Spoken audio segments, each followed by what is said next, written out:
불임이 갑자기 온다고 생각하시죠? 아닙니다. 불임은 오랫동안 쌓인 습관의 결과입니다. 제가 오늘 말씀드리는 나이별 습관만 체크하셔도 임신 확률이 달라질 수 있어요. 근데 이게 무서운 게 뭐냐면 본인이 매일 하고 있는 건데 불임 원인인지 모르는 것들이 있다는 겁니다. 설마 이게 하실 거예요. 실제로 진료실에서 이 습관이 문제였어요 하시는 분들 정말 많거든요. 안녕하세요.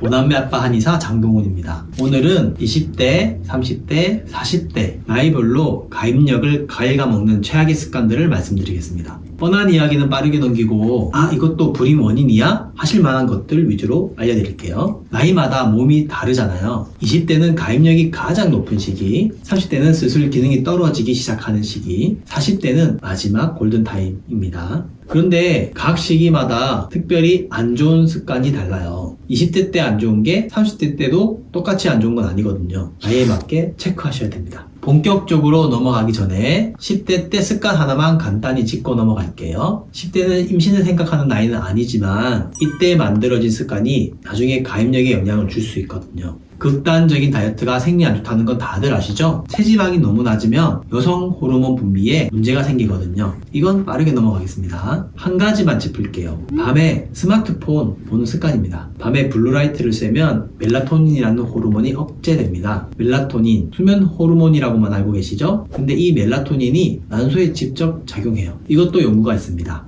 멜라토닌 수용체는 난소의 가림막 세포에 존재하며 멜라토닌은 난소 기능과 난자 품질에 직접적인 영향을 미친다. 난소 안에 멜라토닌 수용체가 있다는 겁니다. 멜라토닌이 부족해지면 난자를 보호하는 항산화 기능이 약해지고 난포 발달에도 영향을 주게 되거든요. 수면 호르몬이 아니라 난자 보호 호르몬이기도 한 셈이죠. 10대 때 생식 호르몬 시스템이 아직 완성되기 전인데 이때부터 매일 밤 블루라이트에 노출되면 좋지 않겠죠? 물론 이건 10대뿐만 아니라 모든 나이에 해당되는 이야기입니다. 잠들기 1시간 전에만 스마트폰을 내려놓으셔도 달라집니다. 그게 어려우시면 최소한 야간 모드라도 꼭 켜놓으세요. 블루라이트 필터만으로도 멜라토닌 억제가 줄어들거든요. 자, 이제 본격적으로 20대 때부터 들어가겠습니다. 20대는 가입력이 제일 높은 시기죠. 그래서 오히려 방심하시는 분들이 많거든요. 먼저 뻔한 거 하나 짚고 넘어갈게요. 과도한 음주, 흡연, 이건 다 아시죠? 난자질이 떨어지고 배란에 문제가 생깁니다. 설명 안 해도 아실 테니 넘어가겠습니다. 근데 20대 때 진짜 무서운 게 하나 있어요. 우리가 매일 쓰는 생활용품입니다. 논스틱 프라이팬 쓰시죠? 방수 코팅된 옷 입으시죠? 전자레인지용 포장용기 쓰시죠? 여기에 PFAS라는 화학물질이 들어있습니다. 용구화학물질이라고 불리는 건데요. 한번 몸에 들어오면 잘 빠져나가지 않아요. 실제로 논문으로 나와 있습니다. PFAS에 많이 노출된 여성은 임신 확률과 출산 확률이 30에서 40% 감소했다. 30에서 40%입니다. 이게 담배도 아니고 술도 아니에요. 프라이팬이란 코팅 용기예요. 20대 때부터 이런 게 몸에 쌓이기 시작하면 30대, 40대 때 임신하려고 할 때 비로소 영향이 나타나게 되거든요. 넌스틱 프라이팬 버리라고 하면 안 버리시겠죠? 현실적으로 어렵습니다. 그러면 이것만이라도 해주세요. 코팅이 벗겨진 프라이팬은 바로 바꿔주시고 전자레인지에 플라스틱 용기 넣는 거는 피해주세요. 유리 용기나 도자기 용기로 바꾸시는 것만으로도 달라집니다. 하나 더 말씀드릴게요. 영수증 종이 이것도 가급적 안 만지는 게 좋습니다. 영수증에 비스페놀 A라는 환경 호르몬이 코팅돼 있거든요. 전자영수증으로 바꾸시는 게 제일 간단한 방법이에요. 저도 아내가 5번 임신하면서 느낀 게 있는데요. 생활 속 작은 것들이 모여서 임신에 영향을 주더라고요. 아내가 둘째를 유산한 뒤로 생활 환경을 다 바꿨습니다. 체력 관리, 잠 관리, 먹는 것까지 전부 신경 썼거든요. 원장님, 그러면 30대는요? 예, 30대가 사실 제일 중요합니다. 30대 때 뻔하지만 꼭 말씀드려야 하는 게 있습니다. 나이 자체가 가입력에 영향을 줍니다. 30세 이전에는 자연 임신 확률이 약 71%인데 36세 이후로는 41%로 떨어져요. 이건 잘 알려진 사실이니 넘어가겠습니다. 근데 30대 때 정말 놓치기 쉬운 게 하나 있어요. 자는 시간이 아니라 잠의 리듬입니다. 잠이 부족하면 피곤하지 불임이랑 무슨 상관이야? 이렇게 생각하시잖아요. 이건 꽤 유명한 메타 분석인데요. 수면장애는 생리불순을 경험할 확률을 높이는 것과 연관이 있었다. 잠을 제대로 못 자는 것만으로 생리불순 확률이 많이 높아진다는 거죠. 30대 때가 왜 특히 위험하냐면요. 이 시기가 직장에서 가장 바쁜 때잖아요. 야근하고 늦게 자고 주말에 몰아서 자고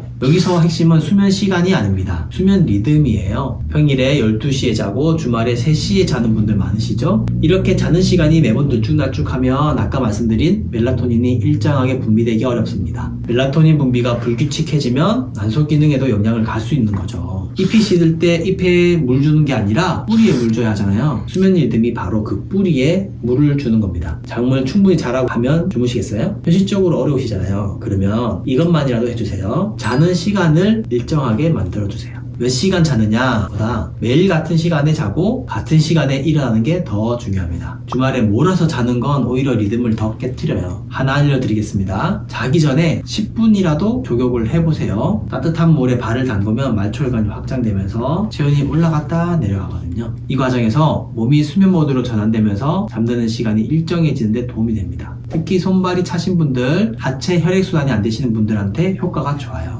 자궁 쪽 혈류도 같이 개선되거든요. 40대에 뻔하지만 현실적인 건 난자의 수와 질이 떨어져 있는 상태입니다. 이건 자연스러운 변화고 누구나 겪는 과정이에요. 그래서 40대 때에는 안 좋은 습관을 고치는 것보다 남은 난자의 질을 최대한 올리는 전략이 더 중요합니다. 근데 40대 때 가장 위험한 습관이 뭐냐면 나는 이미 늦었다고 판단하고 아무것도 안 하는 겁니다. 이게 왜 위험하냐면요. 실제로 스트레스 호르몬인 코르티솔이 난소의 가림막 세포에 직접 작용해서 황체 형성 호르몬의 기능을 방해합니다. 쉽게 말하면 늦었다는 걱정이 난소한테 지금 임신할 때 아니야 라는 걱정을 보내는 셈이죠. 원장님 그러면 어떻게 해야 하나요? 3가지 말씀드리겠습니다. 첫째, AMH 검사를 받아보세요. AMH는 내 난소에 난자가 얼마나 남아있는지 보여주는 수치입니다. 숫자로 확인하시면 막연한 불안이 떨어집니다. 늦었을 것 같다가 아니라 내 상태가 이렇구나로 바뀌거든요. 모르는 게 제일 무서운 법이에요. 둘째, 코엔자임 Q10을 챙겨 드세요. 코엔자임 Q10은 난자의 미토콘드리아 기능을 돕는 항산화 영양소입니다. 나이가 들수록 난자세포의 에너지 생산 능력이 떨어지는데 이걸 보충해주는 역할을 하거든요. 시중에서 쉽게 구할 수 있고요. 난임 치료 전에 미리 드시면 난자 품질을 올리는 데 도움이 된다는 연구들이 나와 있습니다. 셋째, 마음을 다 잡아주셔야 합니다. 제가 만난 40대 후반분도 임신을 원하셨는데요. 이분이 46세에 결혼하셔서 남편분도 나이가 많으셨거든요. 주변에서 다 포기하라고 했다고 합니다. 근데 이분이 코칭해드리는 걸 정말 잘 따라와 주셨어요. 3개월 한약 치료 후에 임신에 성공하셨습니다. 긍정적이신 분이 치료가 잘 되세요. 이게 그냥 힘내세요 차원의 이야기가 아닙니다. 걱정과 불안이 코르티솔을 올리고 코르티솔이 실제로 난소 기능을 떨어뜨리는 것이기 때문에 그렇습니다. 마음이 편해야 몸도 반응한다는 거 진료실에서 수없이 봤어요.